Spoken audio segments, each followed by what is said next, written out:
And then for the Bills, obviously, we talk about receiving options. Khalil Shakir missing this game could be big for the Bills. He's been their best receiving option.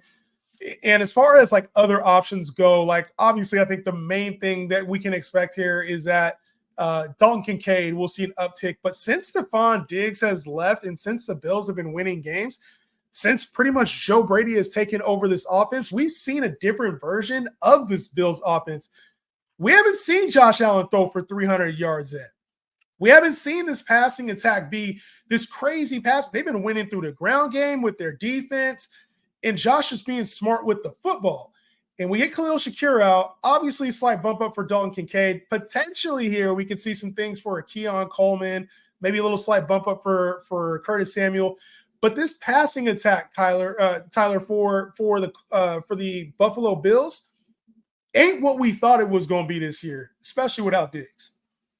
Yeah, and right now, if I had to pick one wide receiver, I guess it would definitely be Dalton Kincaid, right? I would say probably like Keon Coleman.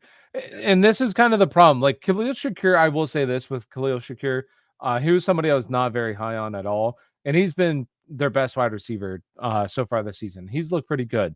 Now, does he have a high ankle sprain too? I know it's an ankle. I don't know if it's a high ankle. I don't know if it's high ankle, but I'd have to check that. Okay, so he's got this ankle injury. And this is kind of the problem, though, heading into the season. And this is why, like, I was a little skeptical on James Cook because, number one, I don't think James Cook is like I think he's a solid running back, but I don't think he's like a really like big time stud. But the one thing is that, and I said this early in the season, is like you see this all the time when there's not a true alpha wide receiver. What happens a lot is like the passing gets funneled to the running back a lot more than usual. And so I think in this game, it's just like without Khalil Shakir, I mean, Curtis Samuel's been dealing with a turf toe, but even him, like his snap share, like his routes ran has been going down. That was at 29%, 38%.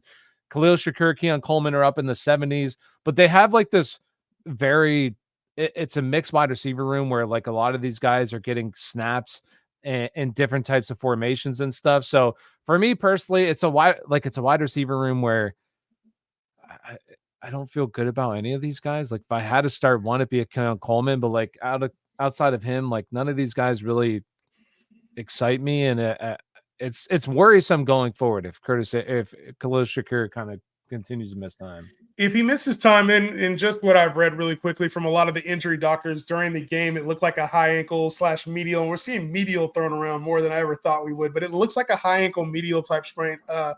But if he does miss time, I think we do have to assume that Keon Coleman is going to have a bigger role. I think we have to assume that, right?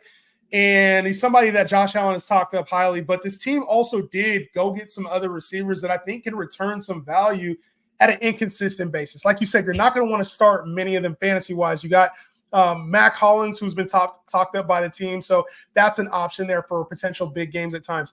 Curtis Samuel, we haven't seen him much since the start of the season when he was dealing with injuries. So he's working back up. He hasn't played more than 30% of it. Like, I think he's playing around 30% of the snaps right now. Yeah.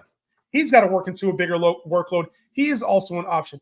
And then the team has MVS on the roster too. So it's like they have a bunch of inconsistent options.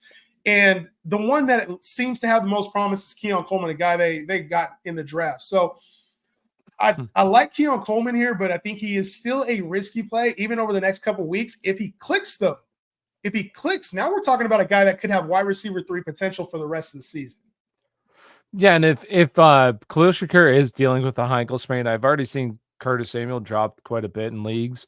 Now, the problem with Curtis Samuel, and we kind of, this is something I talked about earlier too, is Curtis Samuel, he was dealing with the injury. I want to say he had turf toe. Maybe he's still dealing. I think it was turf toe, yeah.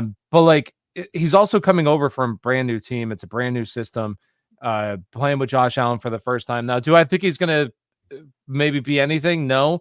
But like, if we're talking about multi-week absence, it could be, if he does have a high ankle sprain, maybe 3 weeks, these guys are going to just have to play more snaps. And Curtis Samuel maybe is able to step in there and be something that we haven't seen. So he's a guy, like if he's available and I had just like a end of the roster kind of spot, available. Like he's somebody I would just pick up and kind of see how it plays out this week, because he could be, playing instead of when a guy's playing 30% of the snaps, running 30% of the routes, it's very hard for him to do anything in fantasy football. Now, if that number jumps up to like 60%, maybe it jumps up to 70% of the routes because they need him to now, he could be somebody that could have a pretty good game, and it's going to be one of the top ads because he's with Josh Allen, the Buffalo Bills. He's a good player. Like the cold part is like Curtis Samuel's a good player, and we just haven't seen him have any opportunity coming off the injury. They haven't really needed him. They've been winning football games. So I think coming in this game against the Texans, where they're going to need to put up points, we're probably going to need to see some of the passing attack from Josh Allen. Wouldn't surprise me to see him get a couple of additional opportunities within this game.